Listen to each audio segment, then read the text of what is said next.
We have had a week of stunning stories from the White House. This is the most serious one yet. What we've learned in the last 24 hours means that the course of Trump's presidency will turn on his coming public showdown with James Comey. The big question, did President Trump try to block the FBI's Russia investigation, commit an impeachable offense? We now know that the FBI director made contemporaneous notes of his meetings with the president. That dinner in January, when the president reportedly asked Comey if he was under investigation, requested a pledge of personal loyalty. An Oval Office meeting in February, when the president, after asking his vice president and attorney general to leave the room, brought up the FBI investigation of his fired national security advisor, Michael Flynn. I hope you can let this go, is what the notes say. Those 7 words could be Trump's smoking gun. Comey's notes, the modern equivalent of Nixon's tapes. Congress will get them. Comey will testify. Whether Trump holds the White House will depend on how Comey describes those notes, who Congress believes, how the country responds. Less than 4 months into the Trump presidency, we are watching, in the words of Republican Senator John McCain, a Watergate-sized crisis play out in real time. And this morning, our team is staked out across the Capitol with all the latest. Senior White House correspondent Cecilia Vega starts us off. Good morning, Cecilia. George, good morning to you. Another day, another bombshell here at the White House. This one has members of the president's own party sounding the alarms.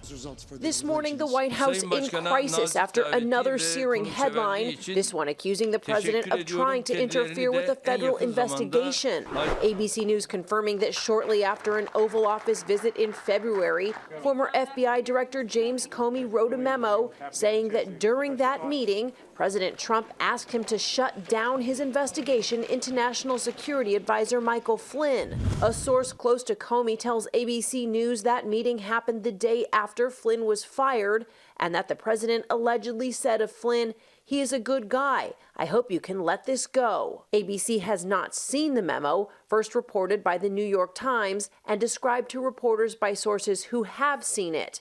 It was allegedly part of a paper trail Comey left behind to document his meetings with the president. But the White House is pushing back, saying the president has never asked Mr. Comey or anyone else to end any investigation, adding, "This is not a truthful or accurate portrayal of the conversation." The reaction immediate, Democrats sounding the alarm. I tell them they face the possibility of being charged with obstruction of justice. Republicans like Senator John McCain reportedly saying the allegation before the president is, quote, of Watergate size and scale. Other members of the president's party also calling on Comey to testify. I don't want to read a memo.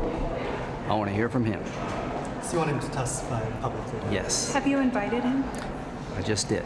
This explosive report breaking as the White House was deep in damage control on that other bombshell, the Oval Office meeting where the president is accused of sharing highly classified information with Russian diplomats, potentially jeopardizing a crucial intelligence source. I wanted to make clear to everybody that the president in no way compromised any sources or methods in the course of this conversation. National Security Advisor H.R. McMaster there delivering the latest line of defense for this White House. But you heard those Republicans there in that piece. All eyes on them this morning for their reaction to this latest fallout. The Republican House Oversight Committee chairman is now demanding that the FBI release to his committee, Robin, all documents related to these conversations between Comey and the president.